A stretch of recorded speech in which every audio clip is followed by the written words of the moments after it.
Hello வணக்கம். Welcome to yet another episode of Veena podcast. இந்த எபிசோட்ல வந்து நம்ம கூட ஒரு கெஸ்ட் ஜாயின் பண்றாரு. அவர் பேரு சபரி. அவர் வந்து எம்ஏ இன் சோஷியாலஜி பண்ணாரு. இப்போ வந்து he is doing his PhD in social anthropology. அது மட்டும் இல்லாம he is a very good reader and வந்து பாலிடிக்ஸ்லாம் வந்து ரொம்ப ஜென்ரலா கீனா ஃபாலோ பண்ணுவாரு. So we happy to have him here. Hi Sabari. Hi Naveen. Sabari பாத்தீங்கன்னா நாங்க மெயினா இந்த பாட்காஸ்ட் ஸ்டார்ட் பண்ணதே வந்து நிறைய இந்த சோஷியோ பொலிட்டிக்கல் இஷ்யூஸ்லாம் பேசலாம் அப்படின்னு தான்.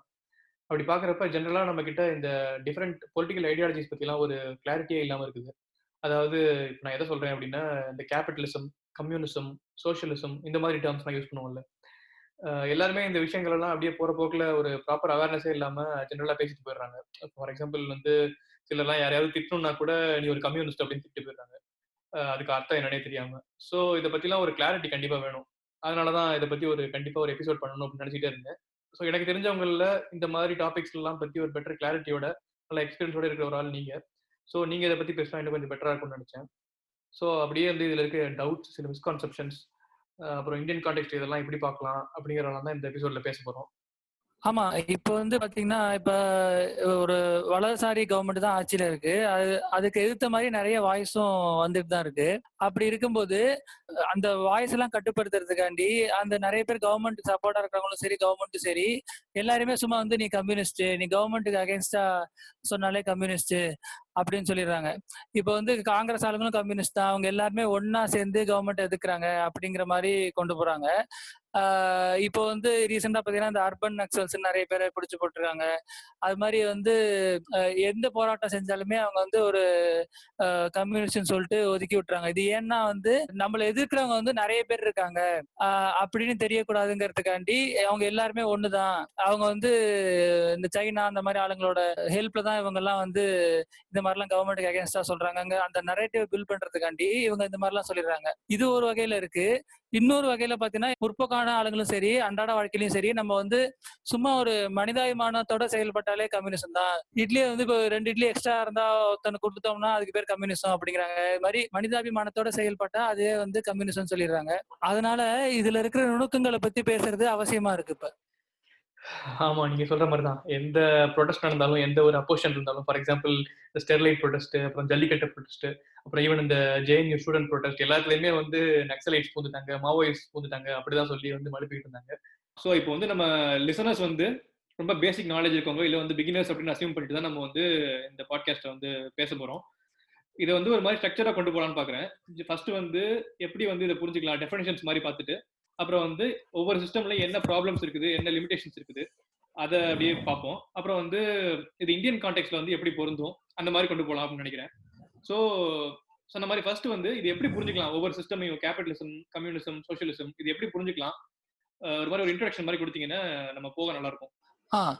கேபிட்டலிசம்னு பொறுத்த வரைக்கும் எப்படின்னா, அதோட ஒரு பேசிக் ப்ரிமைஸ் என்னன்னா, ஒரு முதலாளி இருப்பாரு, அவர்கிட்ட வந்து பிரைவேட் ப்ராப்பர்ட்டி இருக்கும், அவர் தான் எல்லா மீன்ஸ் ஆஃப் ப்ரொடக்ஷனையும் ஓன் பண்ணுவாரு. அவரு கீழே வந்து ஒரு குறிப்பிட்ட மக்கள் வந்து வேலை பார்ப்பாங்க. அவங்க வந்து அந்த முதலாளிக்காண்டி உழைச்சு கொடுப்பாங்க.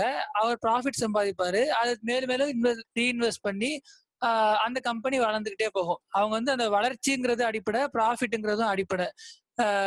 இத பேஸ் பண்ணி உண்டான ஒரு சமூக கட்டமைப்பு, இதுக்கு பேர் தான் கேபிட்டலிசம். அதாவது மேலும் மேலும் அந்த ப்ராஃபிட்டும் அது திருப்பி எப்படி ரீஇன்வெஸ்ட் பண்ணி அந்த கம்பெனி வளர்ந்துகிட்டே இருக்கோ, இந்த ப்ராஃபிட்டை முதன்மையா வைக்கிறதுக்கு பேர் தான் வந்து கேபிட்டலிசம்.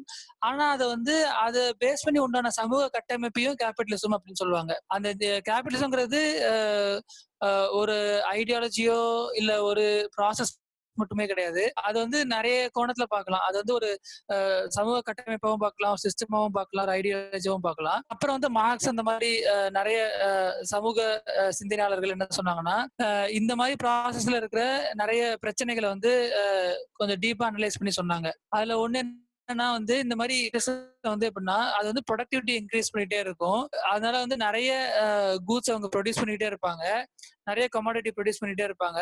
ஆனா அதுல வர லாபங்கள் எல்லாம் வந்து முதலாளிகளுக்கு தான் போய் சேரும். அந்த லாபத்தை கம்பேர் பண்ணும்போது அந்த அளவுக்கு சம்பளம் வந்து அந்த லேபரர்ஸ் கிடைக்காது. இதனால வந்து அந்த மீன்ஸ் ஆஃப் ப்ரொடக்ஷன் ஓன் பண்றவனுக்கும் ஒர்க்கருக்கும் உண்டான ஏற்றத்தாழ்வு வந்து அதிகரிச்சுட்டே போகும். இவங்கெல்லாம் எங்க தனி உலகத்துல வாழல இல்ல, இவங்கெல்லாம் சமூகத்துல வாழ்ந்துகிட்டு இருக்காங்க. அதனால அந்த சமூக ஏற்றத்தாழ்வும் இன்னவிட்டபிளா வந்து அதாவது இன்க்ரீஸ் ஆகிட்டே தான் இருக்கும் அப்படிங்கறத பாயிண்ட் அவுட் பண்ணி சொன்னாங்க. இது பாக்குறதுக்கு சூப்பர்ஃபிஷியலா இருக்கு. இது வந்து ஒரு சிம்பிளிஸ்டிக்கான ஒரு எக்ஸ்பிளனேஷன் தான். இது நம்ம உள்ள டீப்பா போனா இதை பத்தி தனியா பேசிட்டு இருக்கலாம். இப்ப சோசியலிசம்னா என்னன்னா, அதே ஒரு சிம்பிளிஸ்டிக்கான டேர்ம்ஸ் சொல்லணும்னா, இந்த கவர்மெண்டே வந்து எல்லா பிரைவேட் ப்ராப்பர்ட்டியும் சரி, அந்த மீன்ஸ் ஆஃப் ப்ரொடக்ஷனையும் சரி ஓன் பண்ண ஆரம்பிச்சிடும். அந்த கவர்மெண்ட்டோ இல்ல இந்த ஸ்டேட்டே எல்லாத்தையும் ஓன் பண்ணி படிப்படியா கொஞ்சம் கொஞ்சமா அந்த ஸ்டேட் வந்து விதராகிட்டே போய் அந்த விதரிங் அவே ஆஃப் ஸ்டேட் அப்படின்னு சொல்லுவாங்க. நாளடைவில் படிப்படியா மக்களே வந்து அந்த மீன்ஸ் ஆஃப் ப்ரொடக்ஷனை ஓன் பண்ணுவாங்க.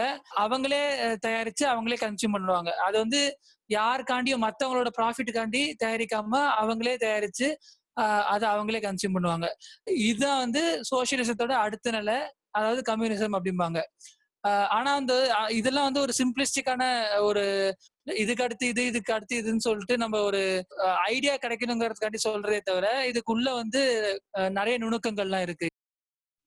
ஓகே, இப்ப எனக்கு தியரிட்டிக்கலா புரியுது நீங்க சொல்றத வச்சு ஒவ்வொரு சிஸ்டமும் எப்படி ஒர்க் ஆகுது அப்படின்னு.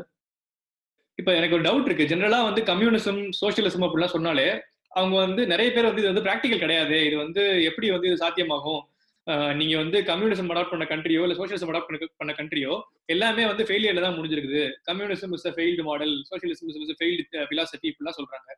ஜெனரலாவே இது பாசிபிளா? முதல்ல இதை வந்து withering away of the state வந்து பாசிபிளா? இதை பத்தி என்ன நினைக்கிறீங்க? எனக்கு வந்து இந்த விதரிங் அவே ஆஃப் ஸ்டேட் பாசிபிளா இல்ல வந்து கம்யூனிசம் பாசிபிளாங்கிறத பத்தி எனக்கு அந்த அளவுக்கு அது இன்னும் டிபேட்ல தான் இருக்கு. ஆனா வந்து என்னன்னா, சோசியலிசம்ங்கிறத பொறுத்த வரைக்கும் அது வந்து என்னதான் கம்யூனிஸ்ட் மார்க்சிஸ்டா என்ன சொல்லுவாங்கன்னா, அது ஏன் ஃபெயில் ஆயிருக்கு அப்படின்னு சொன்னா அமெரிக்க ஏகாதிபத்தியத்தை ஒரு காரணமா சொல்லுவாங்க. அது மட்டும் இல்லாம கேபிட்டலிசம் தான் ஒரு டாமினன்ட் மோட் ஆஃப் ப்ரொடக்ஷனா இருக்கு, இல்ல ஒரு டாமினன்ட் ஐடியாலஜியா இருக்கு. அவங்க வந்து நிறைய சாங்ஷன் விதிச்சிருப்பாங்க. அவங்களுக்கு இல்லாட்டி அந்த இதோட கம்பீட் பண்றது வந்து ரொம்ப சிரமமா இருக்கும். அவங்க வந்து இதை வந்து எப்படியாச்சும் வீழ்த்தணும் தான் பார்ப்பாங்க. அதனாலே அதே ஒரு காரணமா சொல்லுவாங்க. ஆனா எனக்கு என்னமோ அது இன்ட்ரென்சிக்காவே சில காரணங்கள்லாம் இருக்குன்னு தான் தோணுது. இப்போ ஃபார் எக்ஸாம்பிள் பாத்தீங்கன்னா வந்து இந்த மாதிரி சோசியலிஸ்ட் கண்ட்ரீஸ்ல எல்லாம், அதாவது கவர்மெண்டே எல்லா மீன்ஸ் ஆஃப் ப்ரொடக்ஷனையும் ஓன் பண்ணுதோ, அந்த மாதிரியான கவர்மெண்ட் வந்து அந்த அளவுக்கு அவங்களால ப்ரொடியூஸ் பண்ண முடியல. ஹிஸ்டாரிக்கலாவே வந்து நிறைய அவங்களுக்கு வந்து ஒரு ஸ்கேர்சிட்டி இல்லாட்டி கமாடிட்டில ஷார்டேஜஸ் அதெல்லாம் இருந்திருக்கு. ரெண்டாவது பாத்தீங்கன்னா வந்து அவங்க வந்து அந்த லேபரர்ஸை வந்து நிறைய ஃபோர்ஸ் பண்ணி தான் வேலை வாங்க வைக்க வேண்டியதா இருந்துச்சு. அதனால வந்து அவங்களுக்கு வந்து அந்த நிறைய கோவர்ஷன் யூஸ் பண்ண வேண்டியதா இருந்துச்சு. மூணாவது காரணம் வந்து என்னன்னா, இந்த மாதிரி பிரைவேட் ப்ராப்பர்ட்டி எல்லாம் வந்து அபாலிஷ் பண்ணணும்னா நிறைய வந்து அந்த ஸ்டேட் கிட்ட பவர் வேணும். அந்த மாதிரி பவர் கிடைச்சதுக்கு அப்புறம் அது ரொம்ப சென்ட்ரலைஸ்டு ஸ்டேட்டாகவும் அவங்கள்ட்ட வந்து அளவுக்கு அதிகமான பவரும் கிடைச்சிருது. அதை வந்து அவங்க அதுக்கப்புறம் நிறைய மிஸ்யூஸ் பண்ணவும் ஆரம்பிச்சிருக்காங்க. அந்த மாதிரியான பிரச்சனைகள்லாம் வந்துச்சு. அது மாதிரி வந்து ஒரு கவர்மெண்ட்டே இல்லாட்டி ஒரு ஸ்டேட்டே வந்து எல்லாத்தையுமே பிளான் பண்ணி மக்களுக்கு என்ன தேவையோ அதெல்லாம் அவங்களே ப்ரொடியூஸ் பண்ண முடியுங்கிறது எந்த அளவுக்கு சாத்தியங்கிறது எனக்கு தெரியல. அதுல வந்து நிறைய பிரச்சனைகள் வருங்கிறது வந்து ஒரு அந்த அளவுக்கு ஆச்சரியப்பட வேண்டிய விஷயமா எனக்கு தெரியல. ஓகே, இந்த பிராக்டிகலி பாசிபிளா, சக்சஸ்ஃபுல்லா, ஃபெயிலியரா, இந்த விஷயத்தை தாண்டி இன்னொரு ஒரு முக்கியமான விஷயம் கேட்கணும்னு தோணுது. இப்ப இந்த நிறைய கண்ட்ரீஸ்ல பாக்குறோம், இந்த கம்யூனிசம் ஆர் சோசியலிசம் அடாப்ட் பண்ண கண்ட்ரீஸ் எல்லாம், ஃபார் எக்ஸாம்பிள் இந்த வெனிசுலா, சைனா, ரஷ்யா, இந்த மாதிரி இடத்துலலாம் வந்து நிறைய ப்ராப்ளம்ஸ் வருது. டோட்டாலிட்டேரியனா மாறி நிறைய கில்லிங்ஸ் எல்லாம் நடக்குது, மாஸ் டெத் எல்லாம் நடக்குது. இது ஏன் வந்து நடக்குது? இந்த மாதிரி இதை அவாய்ட் பண்றதுக்கு ஏதாவது வழி இருக்கா இந்த சோசியலிஸ்ட் இல்ல கம்யூனிஸ்ட் அடாப்ட் பண்ற கண்ட்ரீஸ்ல? அது அவங்க ஏன் இந்த மாதிரி டிக்டேட்டர்ஷிப்பாவோ இல்ல அத்தாரிட்டேரியனாவோ மாறுறாங்கிறத வந்து ஈஸியா எக்ஸ்பிளைன் பண்ண முடியாது. ஆனா வந்து இந்த மாதிரி அத்தாரிட்டேரியன் கவர்மெண்ட்ஸ் வந்து வெறும் சோசியலிசத்தோடயோ இல்ல கம்யூனிசத்தோடயோ மட்டும் அசோசியேட் பண்ணிட முடியாது. இது வந்து எந்த ஒரு ஐடியாலஜிக்கல் அஃபிலியேஷனோட கூட நடக்கலாம், இல்லாட்டி எந்த ஒரு ஐடியாலஜிக்கல் அஃபிலியேஷன் இல்லாம கூட இருக்கலாம். அதனால வந்து எந்த ஒரு பொலிட்டிக்கல் சிஸ்டத்துலயுமே வந்து ஒரு ப்ராப்பர் ஜுடிஷியரி இருக்கணும், பிரஸுக்கெல்லாம் ஃப்ரீடம் இருக்கணும், ப்ரொட்டஸ்ட்லாம் கண்டக்ட் பண்றதுக்கு வந்து இல்ல கவர்மெண்ட் எதிர்த்து மக்கள் வந்து குறை கூறுறதுக்கு வந்து நல்ல ஒரு மெக்கானிசம் இருக்கணும், இல்லாட்டி கிரீவன்ஸ் ரிட்ரஸல் மெக்கானிசம் இருக்கணும். அதே சமயத்துல வந்து நிறைய சோசியல் வெல்ஃபேர் பாலிசிஸ் வந்து அந்த கவர்மெண்ட் எடுத்து நடத்தணும். அது மட்டும் இல்லாம ஜுடிஷியரி வந்து குறிப்பா வந்து இண்டிபெண்டா இருக்கணும், அது வந்து கவர்மெண்டே கொஸ்டின் பண்ற மாதிரி இருக்கணும். இது வந்து எந்த ஒரு பொலிட்டிக்கல் சிஸ்டத்துக்குமே பொருந்தும். இது வந்து சோசியலிசம் சரி, கம்யூனிசம் வந்தாலும் சரி, அதாவது அந்த கவர்மெண்டோட ஐடியாலஜி எதுவாக இருந்தாலும் சரி, அது வந்து எலக்ட்ரல் டெமோக்ரஸியா இருந்தா கூட சரி, இந்த மாதிரியான ஒரு இன்ஸ்டிடியூஷன்லாம் இருக்கணும். குறிப்பா அந்த மாதிரி பெரிய நாடுகள்லாம் பாத்தீங்கன்னா ரஷ்யாவோ, சைனாவோ, இந்தியாவோ மாநிலங்களுக்கு வந்து நிறைய உரிமைகள் தரணும். அப்பதான் அந்த மாதிரி ஒரு பெரிய நாடு வந்து ரொம்ப அத்தாரிட்டேரியனா மாறாம இருக்கிறதுக்கு வந்து உதவும். ரொம்ப வந்து ஒரு ஃபெடரலிஸ்டிக் செட்டப்போட இருக்கணும். இந்த மாதிரியான விஷயங்கள்லாம் அவசியமா இருக்கு. அதனால வந்து இது வந்து கண்டிப்பா ஒரு கம்யூனிஸ்ட் கண்ட்ரியா இருந்தாலும் சரி, சோசியலிஸ்ட் கண்ட்ரியா இருந்தாலும் சரி, இந்த மாதிரியான இன்ஸ்டிடியூஷன்ஸ்லாம் இருக்க வேண்டியது அவசியம். இது இல்லாம நீங்க வெறும் நான் வந்து பொருளாதாரத்த மட்டும் ஃபோக்கஸ் பண்றேன், இல்ல பொது உடைமைய மட்டும் ஃபோக்கஸ் பண்ணிட்டு உரிமைகள மறுத்துட்டீங்கன்னா, அப்புறம் அந்த கம்யூனிசம் வந்து ஒரு அர்த்தமே இல்லாம போயிடும். ஓகே. எனக்கு வந்து இன்னொரு விஷயம் அப்படியே ரொம்ப ஆச்சரியமா இருக்கும். ஃபார் எக்ஸாம்பிள் வந்து வெஸ்டர்ன் யூரோப்பியன் கண்ட்ரீஸ், அப்புறம் வந்து ஸ்காண்டினேவியன் கண்ட்ரீஸ், அதாவது ஸ்வீடன், நார்வே இந்த மாதிரி கண்ட்ரீஸ்லாம் கேபிட்டலிஸ்டா தான் இருக்காங்க. பட் வந்து அவங்களோட ஸ்டாண்டர்ட் ஆஃப் லிவிங்லாம் ரொம்ப நல்லா இருக்குது. அப்புறம் வந்து இந்த difference between rich and poor வந்து இங்க ரொம்ப கம்மியா இருக்குது. இப்ப தேர்ட் வேர்ல்ட் கண்ட்ரீஸ் இருக்க மாதிரியோ, இல்ல வந்து ஈவன் யுஎஸ்ஏல இருக்க மாதிரியோ கூட இங்க இங்க அப்படி இல்ல. ஓரளவு இந்த இந்த டிஃபரன்ஸ் வந்து ரொம்ப கம்மியா இருக்குது. இது எப்படி அச்சீவ் பண்றாங்க? இது எப்படி நீங்க பாக்குறீங்க? ஆ ஜென்ரலா நம்ம கேபிட்டலிசம் அப்படின்னு சொன்னாலுமே, ஒவ்வொரு நாட்டுக்குமே ஒவ்வொரு வரலாறு இருக்கும். அதே சமயத்துல ஒவ்வொரு கவர்மெண்டோட கேரக்டரும் வெவ்வேற மாரி இருக்கும். இப்போ வந்து பாத்தீங்கன்னா, கவர்மெண்ட் வந்து எந்த அளவுக்கு ஸ்பெண்ட் பண்ணுது, எந்த அளவுக்கு வந்து அந்த கேபிட்டலிசத்தால வர ப்ராஃபிட்ட வந்து ரீடிஸ்ட்ரிபியூட் பண்ணுது, அப்படிங்கிறத பொறுத்தும் நெறைய இருக்கு. இப்ப நீங்க சொல்ற மாரி இப்ப இந்த ஸ்காண்டினேவியன் கண்ட்ரீஸா இருந்தாலும் சரி, இது மாரி நெறைய இந்த கனடா அந்த மாரி நெறைய நாடுகள்லயும் சரி, பொதுவாவே நெறைய டெவலப்டு கண்ட்ரீஸ்மே வந்து பப்ளிக் ஸ்பெண்டிங் வந்து அதிகமா இருக்கும். ஃபார் எக்ஸாம்பிள் வந்து பணக்காரங்கள்ட்ட வந்து நெறைய டாக்ஸ் போடுறது, அதுக்கப்புறம் வந்து பப்ளிக் ஸ்பெண்டிங், எஜுகேஷன், ஹெல்த்லாம் நெறைய ஸ்பெண்ட் பண்ணுவாங்க. அது மாரி பப்ளிக் இன்ஃப்ராஸ்ட்ரக்சர்லயே நெறைய ஸ்பெண்ட் பண்ணுவாங்க. ஃபார் எக்ஸாம்பிள் ஜப்பான், யுஎஸ்ஏ பார்த்துக்கிட்டீங்கனாலே, ஜப்பான்ல வந்து பப்ளிக் ஸ்பெண்டிங் வந்து பயங்கரமா இருக்கும். அவங்க வந்து இனிஷியல் டேஸ்லலாம் பார்த்தீங்கன்னா, இப்போ வந்து அந்த மெய்ஜி ரெஸ்டோரேஷன்பாங்க. அதுக்கப்புறம் வந்து இனிஷியல் ஸ்டேஜஸ்ல அவங்க எப்ப டெவலப் ஆக ஆரம்பிச்சாங்களோ, அவங்க இனிஷியல் ஸ்டேஜஸ்லாம் எஜுகேஷன் எல்லாம் ஏகப்பட்டது ஸ்பெண்ட் பண்ணாங்க. ஜிடிபி வைஸ் பார்த்தீங்கன்னா. அதனால வந்து இந்த மாரி பண்ணும்போது உங்களுக்கு ஸ்டாண்டர்ட் ஆஃப் லிவிங் ஆட்டோமேட்டிக்கா அதிகமா தான் இருக்கும். அதே சமயத்துல வந்து எல்லா நாட்டையுமே வந்து ஒரே மாரி இருக்குன்னு சொல்லிட முடியாது.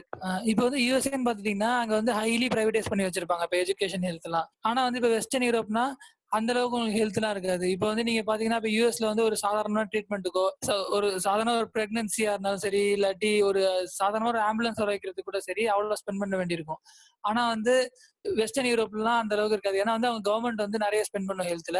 இது மாரி ஒவ்வொரு நாட்டுக்கும் வந்து கவர்மெண்ட் ஸ்பெண்டிங் வந்து வெவ்வேற மாரி இருக்கும். அது மாரி நெறைய வெஸ்டர்ன் யூரோப்பியன் கண்ட்ரீஸ்லாம் இந்த மாரி நீங்க வேலையே பார்க்காட்டியுமே உங்களுக்கு கொஞ்சம் பேசிக் இன்கம் தருவாங்க. இதெல்லாம் வந்து ஒரு அ ரீடிஸ்ட்ரிபியூஷன் மெக்கானிசம் தான். இந்த கேபிட்டலிசத்தால வர நன்மைகள வந்து மேலும் மக்கள்ட்ட கொண்டு போய் சேர்க்கிறது. நீங்க வந்து புரொடக்ஷன் பண்ணும்போது அவங்களோட உழைப்புல தான் இவ்வளவு ப்ராஃபிட் சம்பாதிச்சீங்க. நீங்க மறுபடியும் வந்து அவங்களுக்கே கொண்டு போய் சேர்க்கறதுக்கு இதெல்லாம் உதவும். நம்ம ஏற்கனவே பேசினோம் இல்லையா? இந்த மாரி அ கேபிட்டலிசத்துலலாம் வந்து ஏற்றத்தாழ்வு வந்து அதிகமாயிட்டே இருக்கு அப்படின்னு சொல்லிட்டு. அந்த ஏற்றத்தாழ்வ கொஞ்சம் கண்ட்ரோல்ல வச்சுக்கிறதுக்கு இதெல்லாம் உதவும். இந்த மாரி விஷயங்கள்லாம் ஒரு கேபிட்டலிசம் வந்து சஸ்டெயின் ஆறதுக்கோ, இல்ல பொதுவா ஒரு பொருளாதாரம் சஸ்டெயின் ஆறதுக்கு ரொம்ப அடிப்படையான விஷயமா இருக்கு. ஓகே. ஆனா இந்த கேபிட்டலிசம் சுத்தி நெறைய ப்ராப்ளம்ஸ் இருக்குன்னு சொல்றாங்கல்ல. ஃபார் எக்ஸாம்பிள் வந்து அடிக்கடி ரிசெஷன் வருது. பெரிய பெரிய ரிசெஷன்லாம் வருது. கேபிட்டலிசம் வந்து சரிவை நோக்கி போகுது. Uh we are facing the fall of capitalism. Are we going towards a new system? Socialism நோக்கி மூவ் ஆகுறோமா? அப்படிங்கிற மாரி நெறைய வந்து கமெண்ட்ஸ் பார்க்குறேன், ஆர்குமெண்ட்ஸ் பார்க்குறேன். இத நீங்க எப்படி பார்க்குறீங்க? ஆமா. அது உண்மதான். அதாவது இந்த பிசினஸ் சைக்கிள்ன்னு இப்ப மெயின் ஸ்ட்ரீம் பொருளாதார நிபுணர்கள்லாம் சொல்றாங்கல்ல. அது தவிர்க்க முடியாத ஒண்ணுதான். அது வந்து இன்னவிட்டபிளி ஒரு எந்த ஒரு கேபிட்டலிசம் முதன்மையா கொண்ட ஒரு சிஸ்டமுமே வந்து இந்த மாரி விரிவடைறது, சுருங்குது, விரிவடைறது, சுருங்குறது இந்த மாரி தான் போயிட்டே இருக்கும். அது வந்து ஒரு கிரைசிஸ் ப்ரோன் சிஸ்டம் தான். அது வந்து ஒரு நிதர்சனமான உண்மை. ஆனா வந்து அது இவ்வளவு ஒரு டாமினன்ட்டான ஒரு சிஸ்டமா இருக்கிறதுனால, அது ஏதாச்சும் ஒரு வழி கண்டுபிடிச்சுட்டே இருக்கும். அவங்களுக்கு எது வரைக்கும் இந்த மாரி ப்ரொடியூஸ் பண்ண கமாடிட்டிய வந்து விக்க முடிஞ்சிருதோ, அது வரைக்கும் அவங்க வந்து சஸ்டெயின் ஆயிட்டே தான் இருப்பாங்க.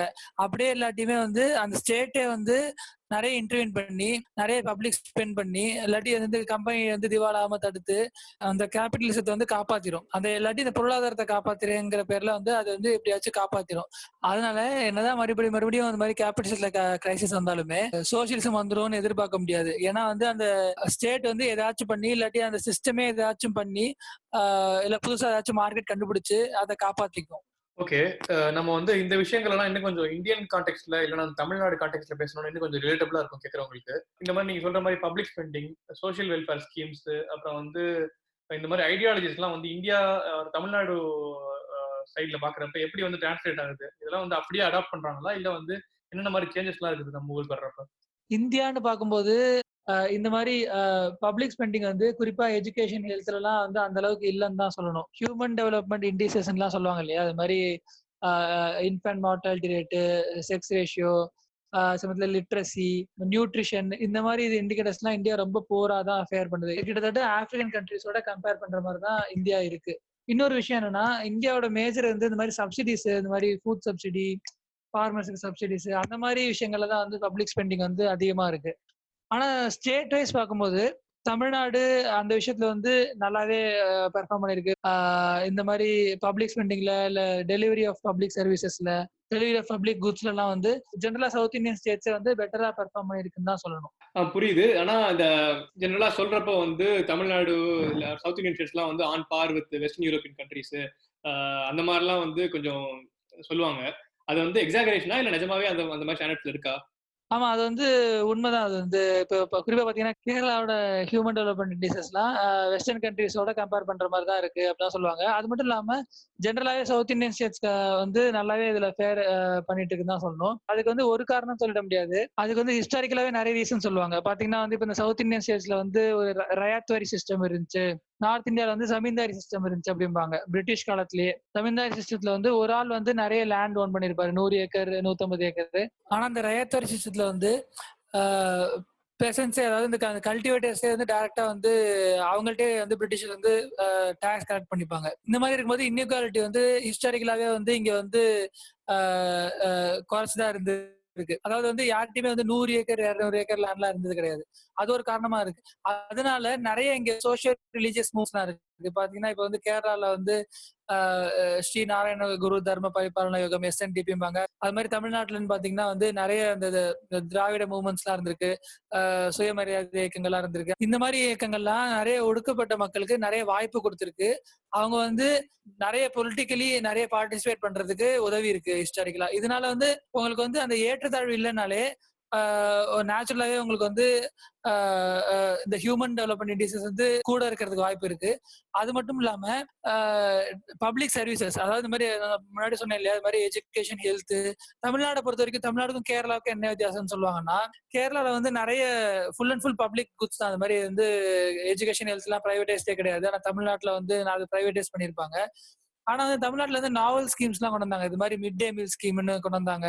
அதனால நிறைய பேர் கவர்மெண்ட் ஸ்கூலுக்கு போக ஆரம்பிச்சாங்க. இப்ப வந்து நிறைய பேர் இந்த இலவசமா கொடுக்கறது கூட நிறைய பேர் வந்து கிண்டல் பண்ணி சொல்லுவாங்க. ஆனா இதெல்லாம் கூட நிறைய ஹெல்ப் பண்ணிருக்கு. தமிழ்நாடோட இந்த quality of life of people வந்து இம்ப்ரூவ் பண்றதுக்கு நிறைய ஹெல்ப் பண்ணிருக்கு. அதுல ஒண்ணு வந்து இந்த மிட் டே மீல் ஸ்கீம் சொல்லலாம். ரெண்டாவது வந்து யூனிவர்சல் பப்ளிக் டிஸ்ட்ரிபியூஷன் சிஸ்டம். இந்த ரேஷன் கடை எல்லாருக்குமே வந்து ஃப்ரீயா ரேஷன்ல அரிசி கொடுக்கறது, இல்ல மாதிரி முக்கியமான எசென்ஷியல் எல்லாம் கொடுக்கறது.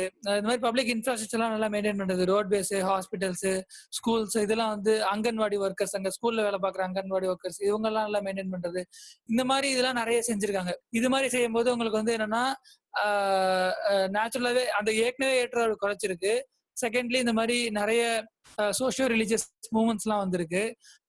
மூணாவது வந்து இந்த மாதிரி quality of public services, quality of public goods எல்லாம் நல்லா இருந்ததுனால நேச்சுரலா சவுத் இந்தியன் ஸ்டேட்ஸ்ல வந்து இந்த மாதிரி ஹியூமன் டெவலப்மெண்ட் இண்டெக்ஸ் எல்லாம் நிறைய இருக்கு. சோஷியல் இன்இக்வாலிட்டியும் குறைச்சிருக்கு.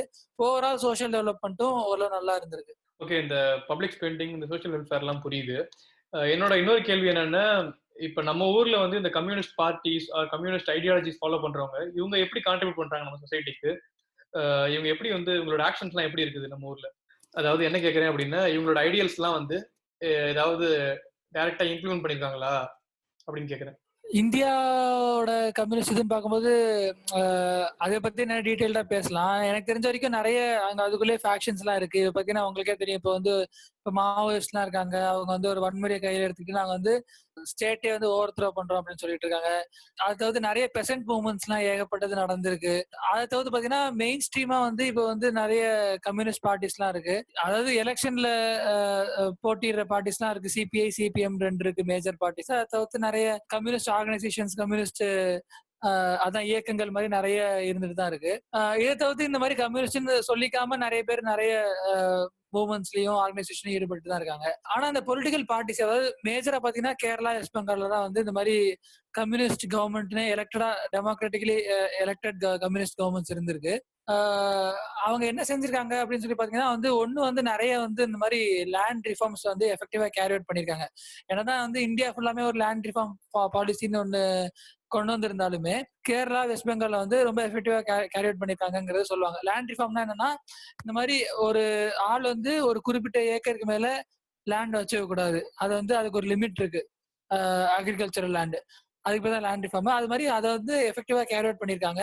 குறிப்பா கேரளான்னு பார்த்தீங்கன்னா வந்து, அது வந்து பொதுவா கம்யூனிஸ்ட் இயக்கங்களாலயா, இல்ல அதுக்கு வேற ஏதாச்சும் காரணிகள் இருக்கான்னு தெரியல. ஆனா வந்து முன்னாடி சொன்ன மாரி அந்த public services, quality of public குட்ஸ்லாம் ரொம்பவே நல்லா சிறப்பா இருந்திருக்கு. அதே மாரி பொலிட்டிக்கல் பார்ட்டிசிபேஷனும் வந்து கேரளால வந்து அதிகமாவே இருந்திருக்கு. இது 2 தான் வந்து கம்யூனிஸ்டோட ரோல்ன்னு சொல்ல முடியாது. நெறைய வந்து பெசன்ட் மூவ்மெண்ட்ஸ், அதுக்கப்புறம் வந்து இது மாரி நெறைய யூனியன்ஸ் மூலமாவும், நெறைய ஆர்கனைசேஷன் மூலமாவும் இது மாரி நெறைய பண்ணிட்டு தான் இருக்காங்க. அது மாரி தங்கள வந்து கம்யூனிஸ்ட், மார்க்சிஸ்ட்ன்னு சொல்லிக்காம, இந்த மாரி ஐடியாலஜியால இன்ஃப்ளூயன்ஸ் ஆன நெறைய ஆக்டிவிஸ்ட் ஆர்கனைசேஷன்ஸ்லாம் மக்களுக்காண்டி நெறைய செஞ்சுட்டு தான் இருந்திருக்காங்க. அது வந்து அது சொல்லிக்கிட்டே போலாம். அது வந்து நம்ம வந்து ஒரு இதுக்குள்ள அடைக்கிற முடியாதுன்னு நெனைக்கிறேன். ஒரு பாட்காஸ்ட்குள்ள. ஆமா, நானும் கூட கேள்விப்பட்டிருக்கேன். ஈவன் பெரியார்லாம் கூடவே வந்து இந்த மார்க்சிஸ்ட் ஐடியாலஜிஸ்லாம் படிச்சு, அதில கொஞ்சம் நெறைய விஷயங்கள அக்னாலஜ் பண்ணி அக்செப்ட் பண்ணியிருக்காரு அப்படின்னு கேள்விப்பட்டிருக்கேன்.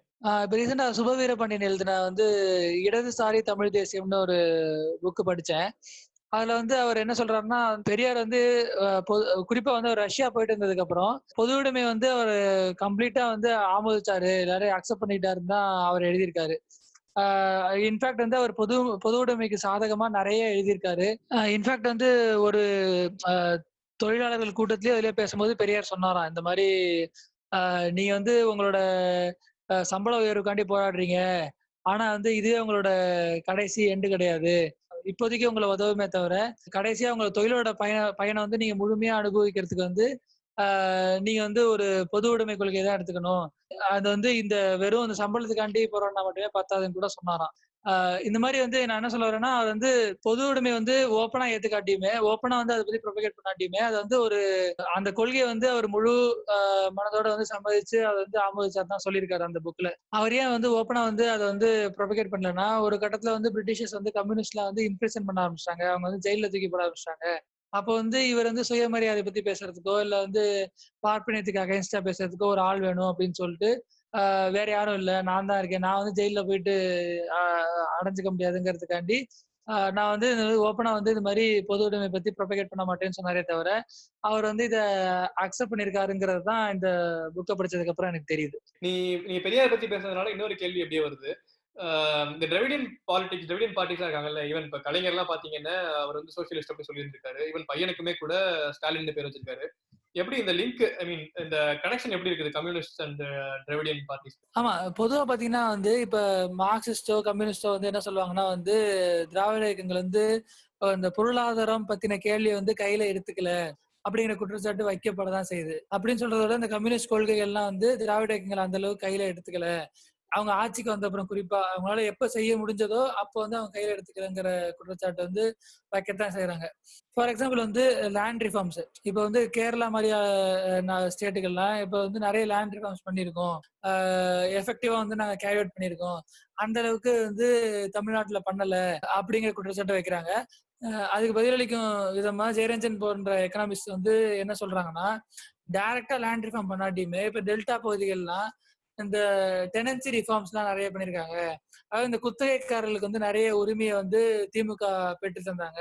அதனால தான் இன்னுமே வந்து டெல்டா பகுதிகள் வந்து திமுகவோட செல்வாக்கு அதிகமா இருக்கு.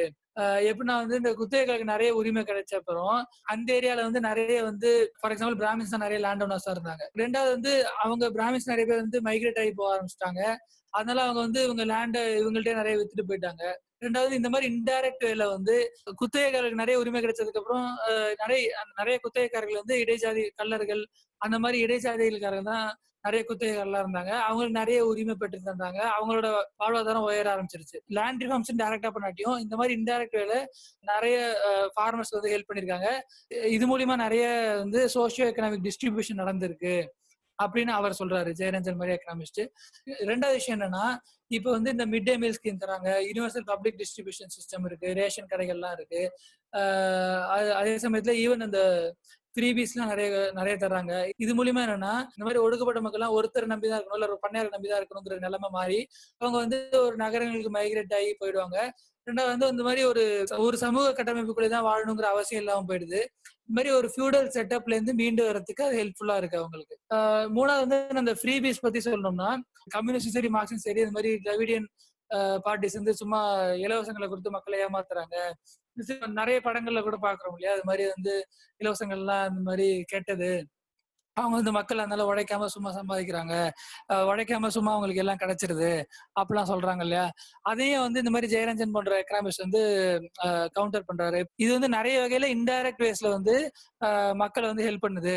ஃபார் எக்ஸாம்பிள் வந்து ஒரு டிவி, கிரைண்டரு, மிக்சி அது மாதிரிலாம் இது மாதிரி ஃபர்ஸ்ட் ஆஃப் ஆல் வந்து இது இதெல்லாம் மக்கள்கிட்ட கொடுத்துட்டோம்னா இந்த குட்ஸ்ல வந்து செலவு பண்ண வேண்டிய காசை அவங்க வந்து மத்த இதெல்லாம் செலவு பண்ணலாம். அது வந்து பொருளாதாரத்துக்கும் நல்லது.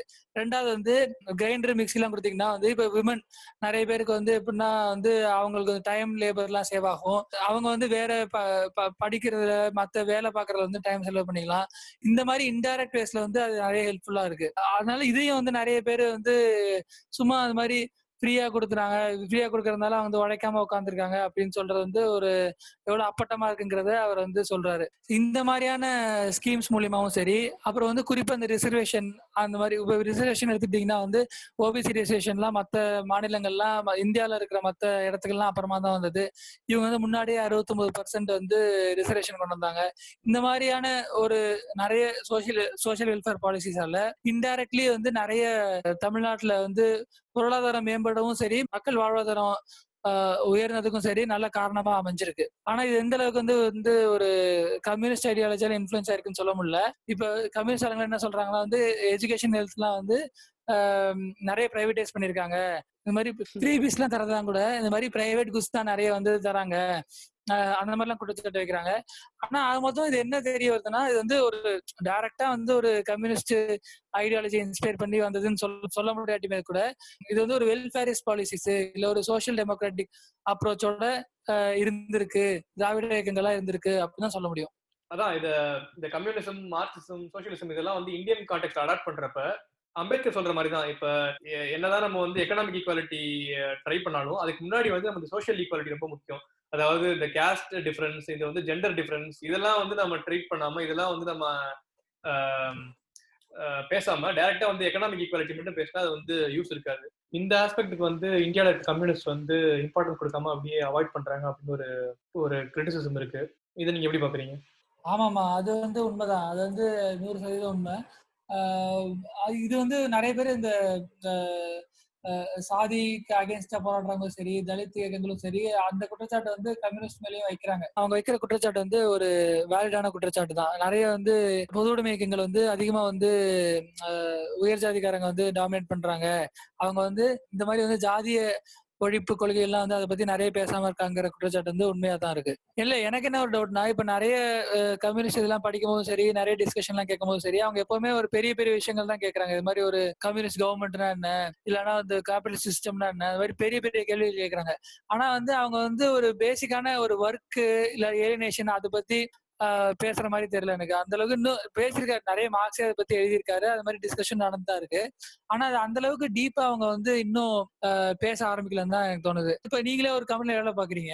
எனக்கு என்னன்னா இப்ப மேஜரா வந்து ஒரு கம்யூனிஸ்ட் ஐடியாலஜியோட கோர்ஸ் என்ன சொல்றாங்கன்னா, இது மாதிரி வந்து கமாடிட்டி ப்ரொடக்ஷன் இருக்கக்கூடாது, ப்ராஃபிட் இருக்கக்கூடாது, இது மாதிரி வந்து காம்படிஷன் இருக்கக்கூடாது, ஒர்க்கர்ஸே வந்து ஒரு கம்பெனி ரன் பண்ணணும்.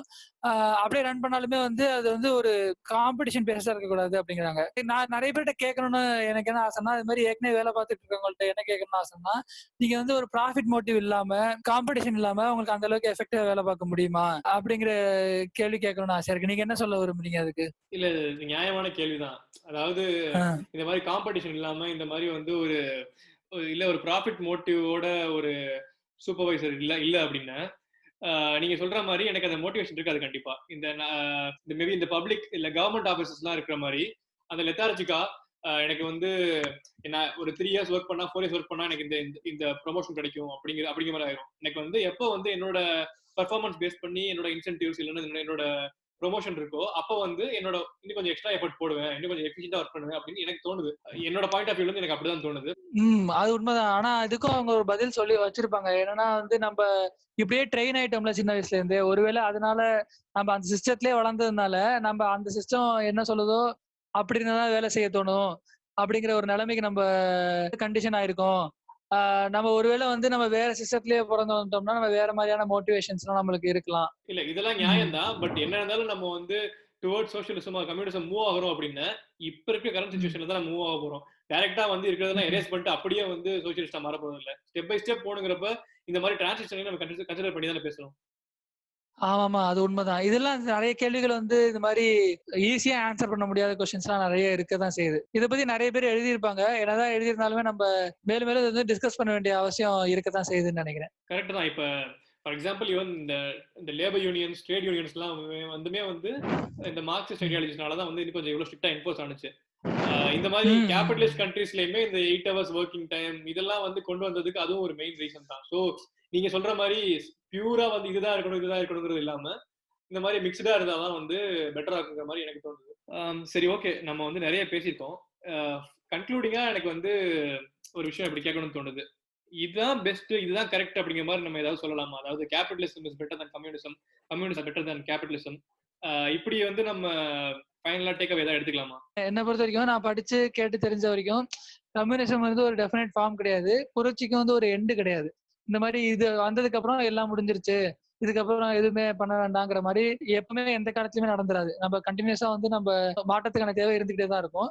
ஆனா நம்ம என்ன பார்க்க வேண்டியிருக்குன்னா, இப்ப நம்ம வந்து சில இதெல்லாம் இருக்கான்னு பார்த்துக்கிட்டே இருக்கணும். ஃபர்ஸ்ட் வந்து எப்படின்னா வந்து ஒரு அடிப்படை உரிமைகள்லாம் இருக்கா? அடிப்படை உரிமைகள்லாம் சில சமூகத்துல பாதுகாக்கப்படுதா? டிஸ்கிரிமினேஷன் இல்லாம இருக்கா? ஏற்றத்தாழ்வுகள் இல்லாம இருக்கா? இந்த மாதிரி மைனாரிட்டீஸோட உரிமை எல்லாம் பாதுகாக்கப்படுதா? இப்ப கியூர்ஸ், டிரான்ஸ்ஜெண்டர்ஸ்லாம் இருக்காங்க. அவங்களோட உரிமைகள்லாம் பாதுகாக்கப்படுதா? எல்லாரையும் சமமா ட்ரீட் பண்றோமா? அந்த மாரிலாம் இது மாரி அடிப்படையான விஷயம்லாம் வந்து நம்ம ஒரு சமூகம் வந்து கரெக்ட்டா பாதுகாக்குதான்னு நம்ம பார்த்துக்கணும். ஆ 2வது வந்து சில ஒவ்வொரு சமூகத்துக்குமே குறிப்பிட்ட சில பிரச்சனைகள்லாம் இருக்கும்ல. இப்ப வந்து இந்திய சமூகம்னா ஜாதி. அது மாரி இப்ப வந்து பெண்கள் வந்து உலகம் ஃபுல்லாவே வந்து ஒடுக்கப்படுறாங்க. பேட்ரியார்க்கின்னு ஒன்று இருக்கு. இந்த மாரியான விஷயங்கள்லாம் வந்து மாற்றம் வந்து எப்பவுமே நிகழ்ந்துகிட்டே தான் இருக்கணும். அதே மாரி 3வது விஷயம் என்னன்னா, இப்ப வொர்க்கர்ஸு, விமன் யாரா இருந்தாலுமே சரி, அவங்க சமூக பொருளாதார உரிமைக்காண்டியும், சுயமரியாதைக்காண்டியும் போராடுறது தான் முக்கியமே தவிர, இது மாரி நம்ம பெரிய பெரிய கொஸ்டின் கேபிட்டலிசம் முக்கியமா? இல்ல கேபிட்டலிசம் நல்லதா? கம்யூனிசம் நல்லதா? சோசியலிசம் நல்லதான்னு நம்ம பார்க்கறதுல வந்து அது வந்து டிபேட் பண்ணிட்டே இருக்கலாமே தவிர, பிராக்டிகலா அது வந்து எந்த அளவுக்கு உதவுங்கிறது எனக்கு தெரியல. அ இப்போ வந்து நம்ம வந்து கேபிட்டலிசம் பத்தின ஒரு பெரிய சிஸ்டத்தோட அறிவு வந்து தெரிஞ்சுக்கிறது அவசியம் தான். ஆனா வந்து நம்ம போராடுறதுங்கிறது நம்ம அன்றாட வாழ்க்கையில வந்து நம்ம போராடுறது நம்மளுக்கு என்ன தேவையோ அதுக்கு தகுந்த மாரி நம்மளோட உரிமையை பாதுகாக்கிறதுக்காண்டியும், நம்மளோட பொருளாதாரத்த பாதுகாக்கிறதுக்காண்டியும், நம்மளுக்கு ஈக்விட்டபிளான எஜுகேஷன், ஹெல்த் எல்லாம் கிடைக்குதா? இல்ல நம்ம சுயமரியாதை வந்து பாதிக்கப்படுதா? இந்த மாரியான விஷயங்கள் சம்பந்தமான போராட்டங்கள வந்து நம்ம அன்றாட வாழ்க்கையில எப்போதும் எடுத்துக்கிட்டே தான் இருக்கணும். இது மாரியான விழிப்புணர்வு தான் மக்களுக்கு வந்து நெறைய போய் சேரணும்னு நான் நெனைக்கிறேன். அத விட்டு இந்த மாரி நம்ம பெருசா நம்ம கேபிட்டலிசம், கம்யூனிசம் இது பத்தியே பேசிட்டு இருந்தோம்னா, நம்ம வந்து பெருசா கிரவுண்ட் லெவல்ல மாற்றத்த ஏற்படுத்த முடியாதுன்னு நெனைக்கிறேன் நான். ஆமா, புரியுது. அதாவது நம்ம தலைவர் சொல்ற மாதிரி எதுக்கு எடுத்தாலும் போராடினா நாடே சுடுகாடாயிரும் அப்படிங்கிற மாதிரி இல்லாம நம்ம உரிமைகள் வேணும் அப்படின்னா போராடி தான் ஆகணும் அப்படின்னு சொல்றீங்க. புரியுது. ஆமாமா. சரி ஓகே, நம்ம வந்து ஆல்மோஸ்ட் பாட்காஸ்டோட எண்டுக்கு வந்துட்டோம்.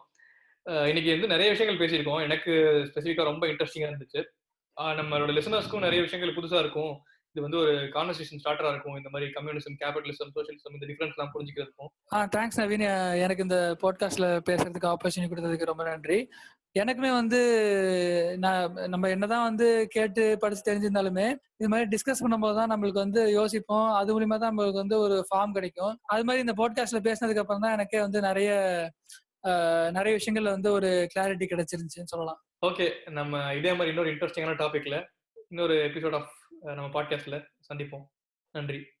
நன்றி.